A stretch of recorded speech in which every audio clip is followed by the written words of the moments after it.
오늘 제목을 한번 같이 읽겠습니다. 시작. 여러분의 아버지는 어떤 분이십니까? 여러분 아버지는 어떤 분이셨어요? 지금 주보에 제가 늘 이렇게 요약을 넣어드린데 저희가 구역 예배를 시작하면 이제 이걸 가지고 여러분 나누실 거예요. 그래서 매주 이걸 활용하시면 설교에 훨씬 집중을 잘 하실 수가 있을 것입니다. 다시 한번 여쭙니다.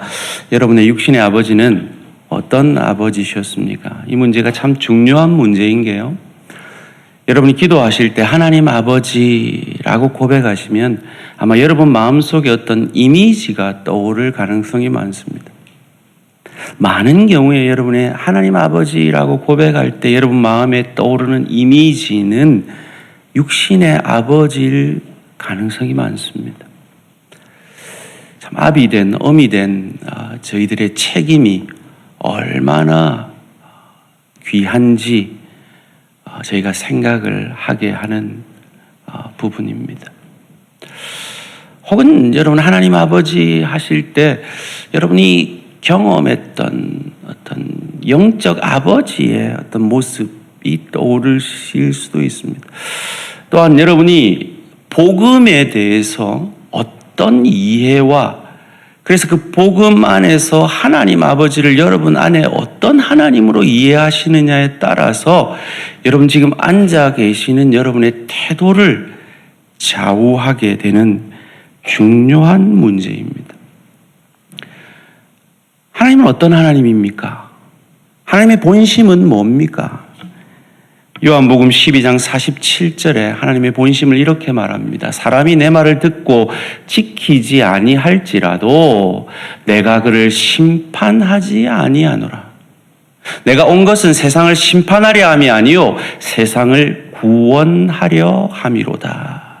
하나님의 마음은 세상을 멸하려는 것이 아니라 구원하시려는 것이 하나님의 본심이라는 겁니다. 디모데후서 1장 7절에는 하나님이 우리에게 주신 것은 두려워하는 마음이 아니요 하나님이 우리에게 주시려는 건 두려워하는 마음이 아니라는 말이에요. 여러분 하나님 아버지라고 오늘도 회개하시면서 부르셨는데 그때 여러분의 마음이 어떠셨습니까? 어떤 아버지로 여러분 마음에 그 하나님이 떠오르셨습니까? 오늘 우리가 읽은 시편 100편은 유대인들이 가장 좋아하는 시편이라고 합니다. 참 많은 내용들이 포함되어 있는데요. 1절 말씀이 핵심적인 메시지입니다. 같이 읽을까요? 시작. 온 땅이여 여호와께 즐거운 찬송을 부를지어다. 여쭙겠습니다. 여러분 지금 즐거운 마음으로 앉아 계십니까? 우리 할렐루야 성가대 오늘 즐거운 마음으로 교회 오셨습니까?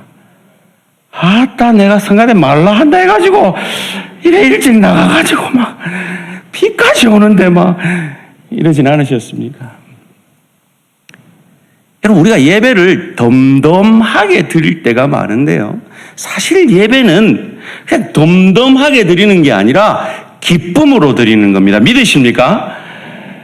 우리가 너무 그냥 늘 덤덤하게 예배를 드리다 보니까 그게 정상인 줄 아는데 예배를 드릴 때 찬양을 할 때는 덤덤하게 하는 것이 아니라 즐거운 마음으로 찬양하는 게 정상이에요. 더 메시지라는 성경을 쓴 유진 피터슨이 이런 말을 했어요. 우리는 하나님의 말씀이 너무 익숙해서 그 은혜를 누리지 못한다. 여러분 평소에 예배의 자리에 섰을 때 너무 그냥 늘 드리는 예배니까 그냥 덤덤하게 드리는 게 정상인 줄 아는데 아니에요. 기쁨으로 드리는 거예요. 우리의 모든 예배가 기쁨으로 드려지는 우리 대한교회가 되기를 주님의 이름으로 축원합니다. 이 시편 100편은 여러분이 많은 설교를 들으셨을 거예요. 익숙하실 거예요. 그래서 그냥 또 익숙하게 들려질지도 모르겠습니다만은 이 말씀의 은혜를 다시 한번 새겨보기를 원합니다. 저는 오늘 세 가지 질문을 여러분께 드리려고 합니다. 그 첫 번째 질문은 이것입니다. 오늘 본문 1절에서 말하는 온 땅이 무엇입니까? 1절 말씀을 통해서 온 땅이여 여호와께 즐거운 찬송을 부를지어다라고 시편 기자는 선포하고 있습니다. 땅이 무슨 찬양을 합니까? 도대체 이 온 땅이 무엇일까요? 저는 두 가지로 해석을 해보았습니다. 첫째로 온 땅은 우리의 삶의 모든 현장입니다. 그리스도를 저주할 자라 아니하고 나의 구주 나의 하나님으로 고백한 하나님의 사람들이 서 있는 그 땅이 온 땅입니다. 그곳이 예배 자리입니다. 우리가 코로나19를 통해서 깨달은, 알면서도 가슴 깊이 새기지 못한 그 진리 무엇입니까? 가정, 교회가 되다. 직장, 교회가 되다. 우리는 그냥 집인 줄 알았어요. 직장인 줄 알았어요. 그곳에서 우리는 예배를 드렸어요. 유튜브로 예배를 드렸어요. 그런 공적인 예배뿐만 아니라 그 자리가 하나님 앞에 삶으로, 소금과 빛됨으로, 그리스도의 향기를 비추어 내므로 하나님께 영광을 돌려야 하는 예배의 자리라는 것, 우리는 코로나19를 통해 깨달았습니다. 여러분, 다니엘 기도에 참석하신 분도 계시고 집에서 보신 분들도 계신데 어느 강사가 제일 은혜로우셨습니까? 제가 어제 교인들에게도 설문을 조사를 하고 우리 교역자 8명에게 2명씩 뽑아보라 그랬어요. 1등이 누구였냐?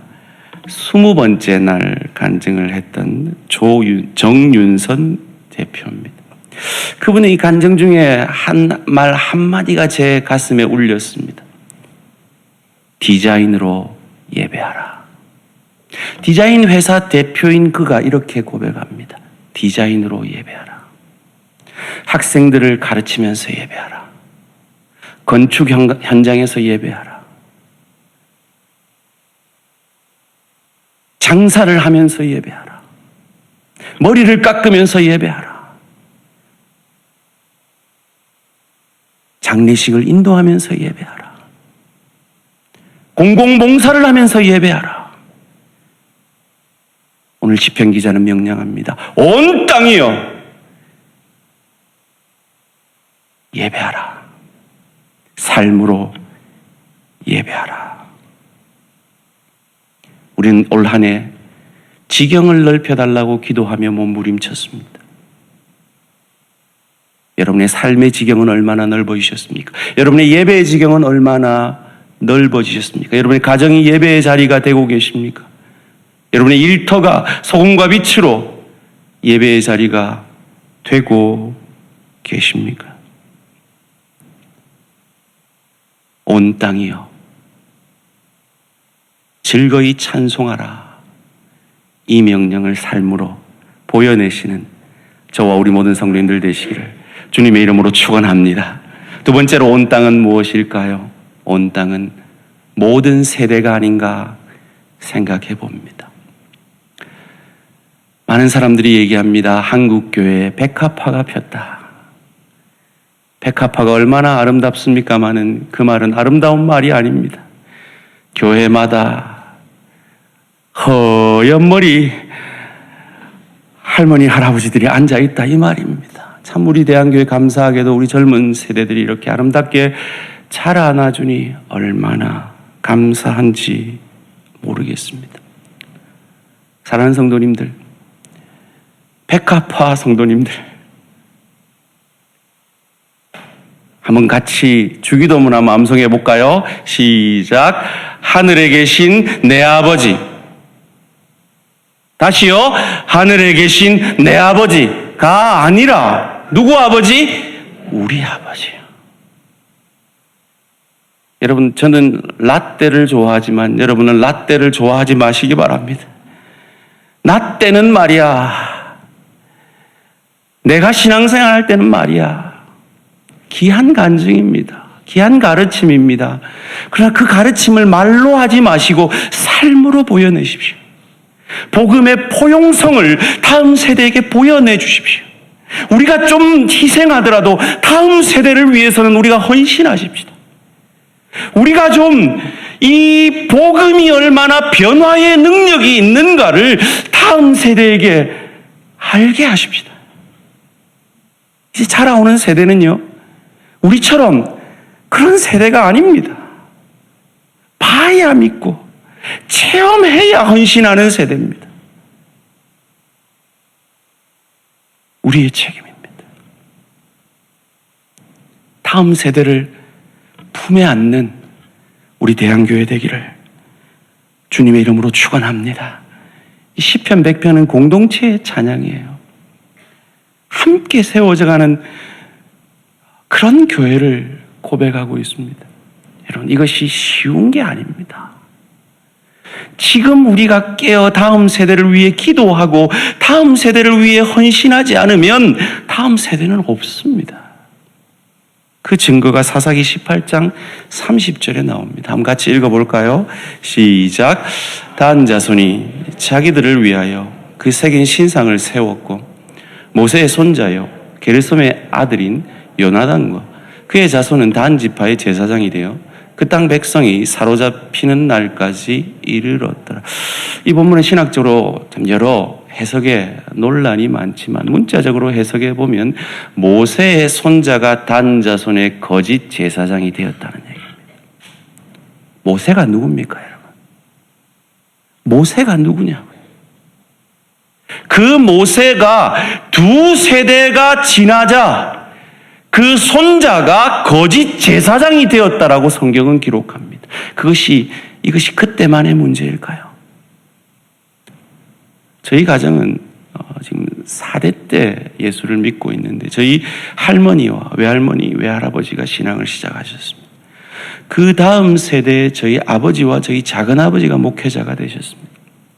그리고 그 다음 세대에 저희 6남매 중에 4남매가 목회를 하고 저희 작은아버지 가정에 3남매가 목회를 하고 저희 고모댁에 2남매가 목회를 하고 그리고 일가 친척 사돈의 8촌까지 하면 노회를 하나 만듭니다. 그런데 그 다음 세대에 아직 목회자가 한 사람도 안 나왔습니다. 저희 아버지에게 6명의 손자가 있는데 5명은 이미 물 건너 간 것 같습니다. 그나마 저희 아들이 고등학생인데 목사가 되겠다고 아직은 말을 하는데 그것도 두고 봐야 안 되겠습니까? 이것이 오늘 우리 세대의 현실입니다. 우리가 다음 세대를 위해 투자하고 헌신하고 삶으로 보여내어야 합니다. 그래서 다음 세대들이 목회자가 되고 싶은 그런 교회를 우리가 세워 나가야 합니다. 소원합니다. 우리 대한 공동체 가운데 다음 세대를 위해 헌신하고 그들을 품어 안는 우리 모든 대한 가족들 되시기를 주님의 이름으로 축원합니다. 두 번째 질문입니다. 여러분은 기쁨으로 여러분이 맡으신 직분과 사명을 감당하고 계십니까? 다른 말로 하면 여러분은 기쁨으로 섬기고 계십니까? 우리 할렐루야 성가대 오늘 기쁨으로 찬양하셨나요? 구역장님들 여러분 기쁨으로 구역장의 사명을 감당하고 계신가요? 우리 교사들 기쁨으로 섬기고 계신가요? 여러 봉사의 역할들을 하시는 우리 지체들 기쁨으로 섬기고 계신가요? 저한테 한번 물어봐 주십시오. 여러분의 기도와 사랑으로 지난 1년 참 기쁘고 행복하게 목회했습니다. 그런데 제가 지난 1년 동안 늘 기쁨으로 섬겼을까요? 대답이 없으신 거 보니까 아닌 걸 아시는 거죠. 그래, 우리는 때로 그 기쁨을 놓칩니다. 의무감에서 섬길 때가 있습니다. 그때 어찌해야 할까요? 3절 말씀 같이 읽겠습니다. 3절입니다. 시작. 여호와가 우리 하나님이신 줄 너희는 알지어다. 그는 우리를 지으시니요 우리는 그의 것이요 그의 백성이요 그의 기르시는 양이로다. 2절 말씀을 다시 같이 읽을게요. 기쁨으로 여호와를 섬기며 노래하면서 그의 앞에 나아갈지어다. 섬김은 기쁨으로 하는 거예요. 기쁨으로 섬기는 것이 하나님의 뜻인데 우리는 때로 직분을, 사명을 기쁨으로 섬기지 못할 때가 있음을 정직히 고백합니다. 그때마다 우리가 어찌해야 될까요? 때려치워야 될까요? 내려놓아야 될까요? 구역장 다 내려놔야 될까요? 아니요. 그때 내 아버지 하나님이, 내 섬김의 대상인 아버지 하나님이 어떤 하나님이신지로 돌아가야 합니다. 3절 말씀에 그 하나님은 어떤 하나님이라고 고백합니까? 띄워주세요. 3절 말씀이 이렇게 말합니다. 그는 우리를 지으시니요 창조주라고 말합니다. 우리는 그의 것이요 구속하셨고 속량하셨고 우리를 사신 구속주라고 말씀하십니다. 우리는 그의 백성이요 우리의 왕 되신다라고 말씀하십니다. 그의 기르시는 양이 우리라면 그분은 양 같은 철없는 우리를 인도하시는 목자 되신다라고 오늘 시편 기자는 우리에게 가르쳐 주고 있습니다. 만드신 분이, 구원하신 분이, 왕이신 분이, 목자이신 분이 너희를 그 구원의 날까지 온전히 완성하리라 성경은 우리에게 약속하고 있습니다. 여러분 하나님 누구십니까? 여러분이 뭐라고 부르십니까? 하나님 아버지. 혹시 하나님을 아저씨라고 부르시는 분 안 계시죠? 혹시 아저씨인 분이 계시다면 이 고백 가운데 하나님을 아버지로 고백하시기 바랍니다. 영접하는 자, 마음의 주를 모시는 자, 곧 그 이름을 믿는 자들에게는 하나님의 자녀가 되는 권세를 주셨습니다. 그렇습니다. 하나님은 우리 아버지십니다. 그 아버지 하나님이 이렇게 말씀하십니다. 공중 나는 새를 봐라. 들에 핀 들꽃을 봐라. 내가 먹이고 입히지 않느냐? 하물며 너희일까 보냐? 믿음이 적은 자들아. 우리 탕자의 이야기를 잘 압니다. 상거가 먼데, 거리가 먼데 아버지가 아들을 알아보고 먼저 뛰어가 앉습니다. 여러분, 유대인들은 안 뜁니다. 마치 우리 조선시대 양반들이 안 뛰었듯이 안 뜁니다. 그런데 아버지는 지금 뛰어갑니다. 왜요? 그 시대의 율법으로는 그 동네 어르신들이 돌을 들어 그 아들을 칠 수 있었기 때문입니다.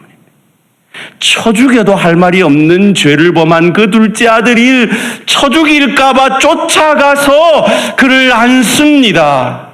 그분이 누구시라고요? 우리 하나님 아버지십니다. 오늘 회개기도 하면서 아이고 참 못났다. 지난주 회개기도 한 거 또 회개기도 하고 있네. 여러분 자신에게 실망하셨습니까? 절망하셨습니까? 그래서 예배의 자리에 기쁨으로 못 오시겠습니까? 아니요. 그런 우리를 그저 있는 그대로 받아주시는 분이 내 아버지 하나님이십니다. 언제요? 우리가 아직 죄인 되었을 때. 오늘 3절 말씀에 하나님을 여호와가 우리 하나님이신 것을 알지어다라고 고백하고 있는데 하나님 도대체 어떤 하나님이십니까? 성경은 말합니다. 하나님은 승리하신 하나님이시라고. 고린도후서 2장 14절은 이렇게 말합니다. 함께 읽을까요? 시작. 항상 우리를 그리스도 안에서 이기게 하시고 우리로 말미암아 각처에서 그리스도를 아는 냄새를 나타내시는 하나님께 감사하노라. 여기서 우리 개역 개정에는 그리스도 안에서 이기게 하시고라고 번역을 했는데 이 번역으로만 보면 그리스도의 힘으로 내가 이겨야 될 것 같아요. 그런데 원문을 정확하게 번역한 공동 번역은 이것을 이렇게 번역하고 있습니다. 우리를 그리스도의 개선 행진에 언제나 끼워주신. 무슨 말입니까? 내가 이긴 게 아니에요. 내 주 예수 그리스도께서 죽음을 이기시고 부활하셨어요. 그분이 승리하신 하나님이세요. 그래서 그 승리하신 개선 행진에 우리를 승리도 안 한 맨날 넘어지고 쓰러지는 우리를 거기에 끼워 주신단 말이에요. 그것을 새 번역에서는 이렇게 번역합니다. 함께 읽을까요? 시작. 그러나 그리스도의 개선 행렬에 언제나 우리를 참가시키시고 언제나 우리를 참가시키시는 거예요. 우리가 부족할 때도, 연약할 때도, 넘어질 때도, 쓰러질 때도, 하나님을 원망할 때도 우리를 언제나 그 개선 행렬에, 승리의 개선 행렬에 참여시켜 주신단 말이에요. 이것을 NIV에서는 이렇게 번역하고 있습니다. But thanks to be God who always lead us in the triumphal procession. 승리의 행진에 우리를 리드해 주신다. 우리를 거기에 이끌어 주시는 하나님. 그분이 저와 여러분이 믿는 하나님이시란 말이에요. 오늘 본문 1절을 같이 다시 한번 읽겠습니다. 시작. 온 땅이여 여호와께 즐거운 찬송을 부를지어다. 이게 찬송이라는 단어를 루아라는 히브리어를 썼는데요. 이 루아라는 히브리어는 승리한 개선 장군이 들어올 때 환호하고 기뻐하는 거예요. 자기는 전쟁에 참여 안 했어요. 그런데 그 왕이 그 전쟁에서 승리하고 돌아왔어요. 그 승리가 내 것이 되었어요. 우리나라의 것이 되었어요. 그것을 고백하는 것이 루아, 환호하는 거예요. 기뻐하는 거예요. 그러기에 오늘 우리 이 예배의 자리가 기쁨의 자리가 되어야 하는 줄 믿습니다.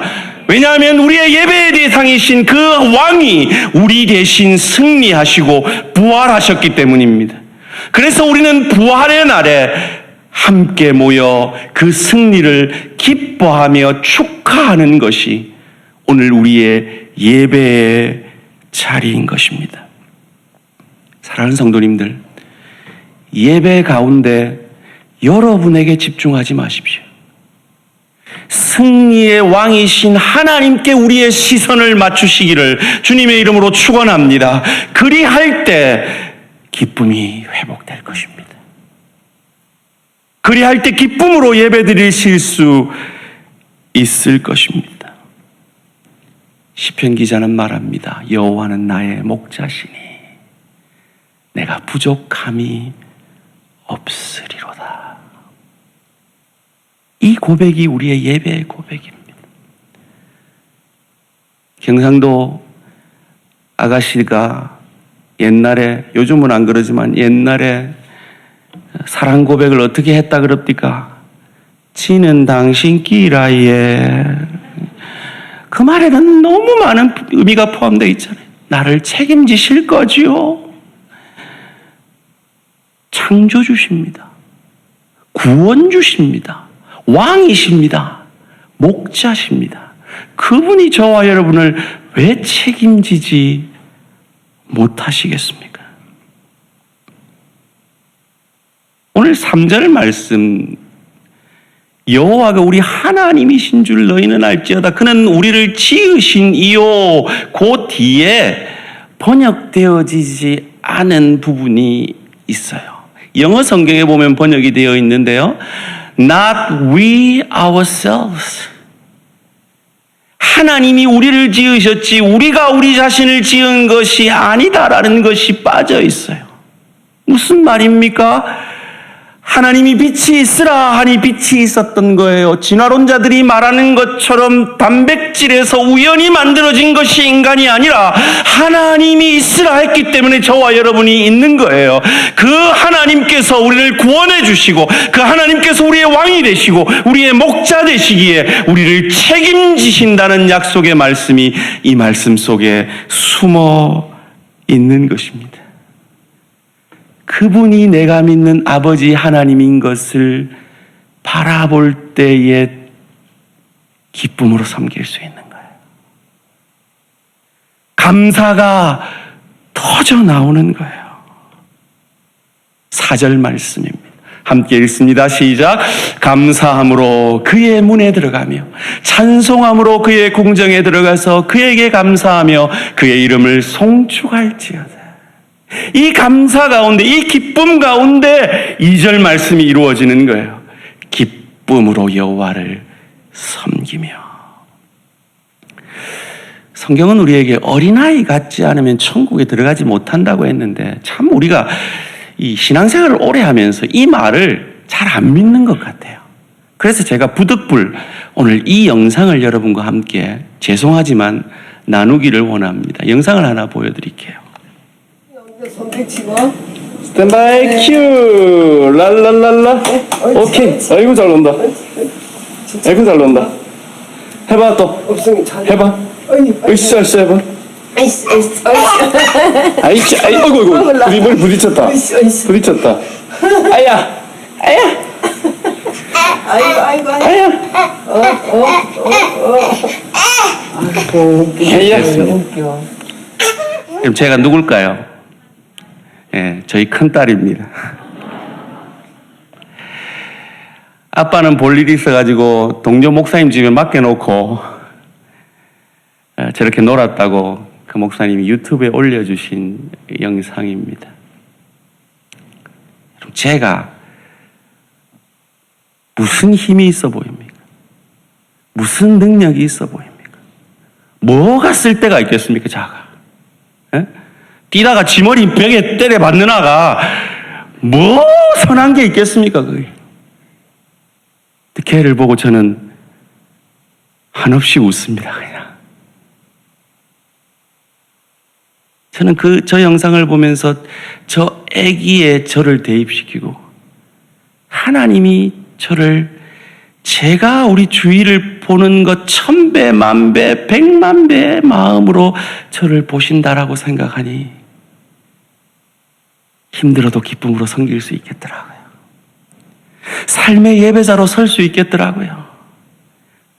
좀 답답하고 마음에 안 들어도 다음 세대를 품에 안고 내가 좀 허리띠 졸라매고 그 다음 세대를 위해 헌신해 줄 수 있겠더라고요.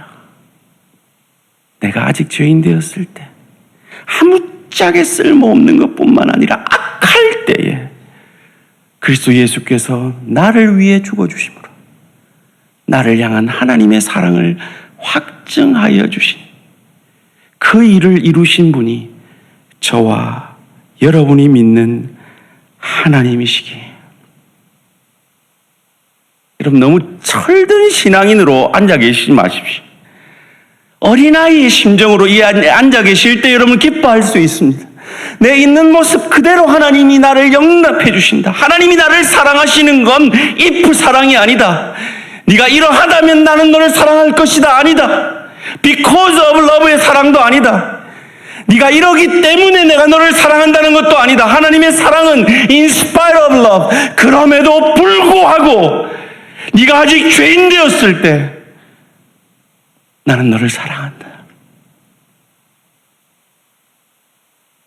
1부 때 이 말에 아멘이 엄청 크게 나왔는데 다들 속으로 아멘 하고 계신 거죠.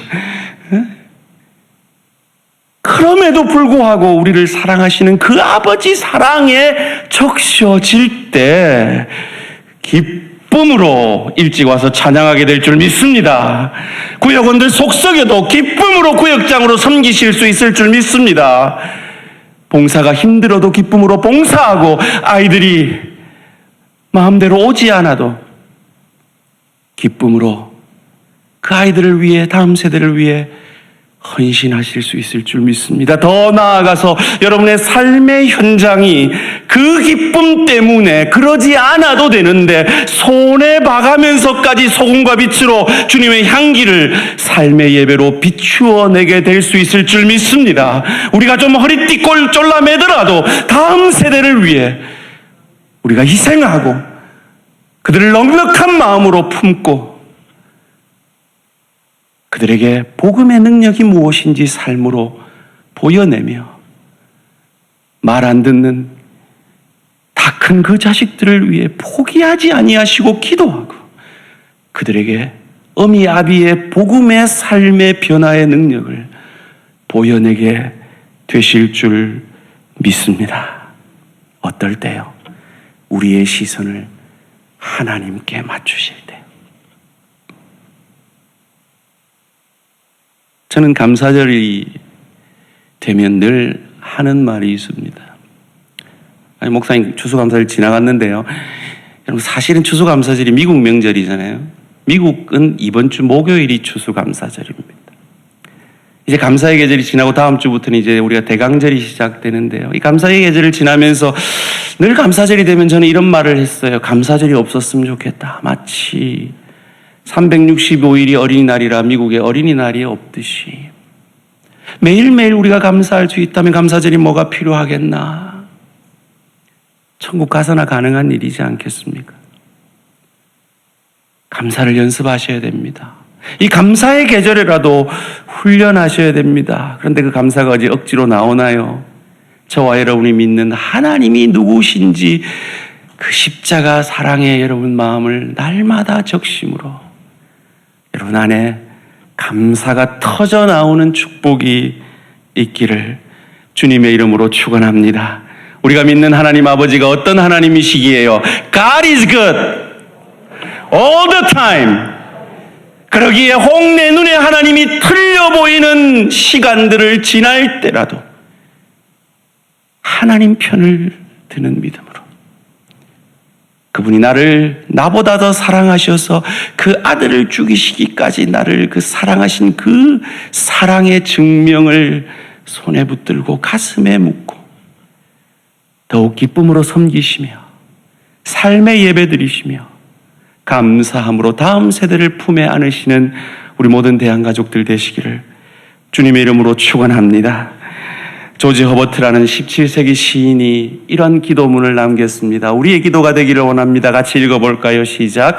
하나님, 당신은 제게 너무나 많은 것을 주셨나이다. 하지만 제게 한 가지만 더 주십시오. 감사하는 마음을. 이 감사절을 지내면서 이것이 여러분의 평생의 기도의 제목이 되기를 원합니다. 여러분, 감사할 때 인생에 대한 해석이 달라집니다. 여러분이 처한 환경과 처지에 대한 해석이 달라집니다. 거기에 행복이 있습니다. 우리가 그렇게 해석할 수 있는 것은 바로 우리가 믿는 하나님이 우리의 창조주시오 구원자시오 우리의 왕이시오 우리의 목자 되시기 때문입니다. 말씀을 맺겠습니다. 도저히 감사할 수 없는 상황 속에서 첫 추수감사 예배를 드렸던 청교도들이 남긴 7가지 감사의 제목을 읽으면서 말씀을 맺고자 합니다. 함께 읽겠습니다. 첫째, 180돈밖에 안 되는 작은 배였지만 그런 배라도 주신 것을 감사합니다. 둘째, 평균 시속 2마리의 항해였으나 117일간 계속 운항케 하시니 감사합니다. 셋째, 항해 중 2사람이 죽었으나 한 아이가 태어났음을 감사합니다. 넷째, 폭풍으로 돛이 부러졌으나 파손되지 않았음을 감사합니다. 다섯째, 여자들이 항해 중 파도 속에 빨려 들어갔으나 무사히 구출케 하시니 감사합니다. 여섯째, 인디안들의 방해로 상륙지를 찾지 못해 한 달을 방황했으나 호의적인 인디안을 만나 상륙지를 얻게 해주심을 감사합니다. 일곱째, 고통스러운 3개월 항해 중 돌아가자는 사람이 없었음을 감사합니다. 아멘. 기도드리겠습니다.